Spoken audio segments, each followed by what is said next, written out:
trainings, and yoga on the beach, all courtesy of corporate donors. I am Chris Carr, and I am the Attorney General from the state of Georgia. This getaway and others like it are organized by RAGA, the Republican Attorneys General Association. To attend, lobbyists sent corporate guests fork over $125,000. $50,000 gets them one-on-one issue briefings with state AGs. God bless America. God bless each and every one.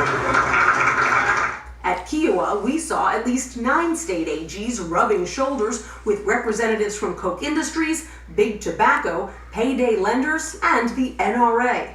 The dress code? Resort casual. Selling access to such events has helped RAGA raise more than $20 million in the last 18 months. CBS News reviewed 88 donations over $50,000 and found more than half of the donors had matters under consideration by a state attorney general or had recently settled. Others needed help from the AG community. In 2016, casino magnate Sheldon Adelson gave RAGA $250,000. 2 months later, 10 Republican AGs wrote this letter to the Trump administration, calling for a federal ban on online gambling, Adelson's biggest competition. The cost of a getaway at a swanky golf resort like this one in Pinehurst, North Carolina, about $4,000 per attorney general. But they don't have to pay a penny. It's considered a gift. We're way outgunned. You know, we know that. We met Bill Newton at a very different kind of conference for state-based consumer advocates in the basement of a DC hotel.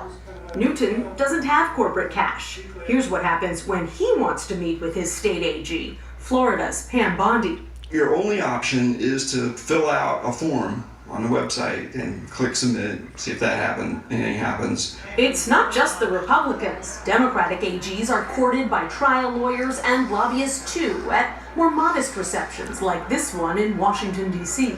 Marquette University's Paul Nolet. They're not just giving money out of charity, they're expecting something out of this. Both sides dispute that. RAGA tells CBS News it, quote, has been successful in supporting candidates that will defend the rule of law. Sure. Republican attorneys general have this mindset, and that's what drives their actions. Oh, yeah. Nothing else.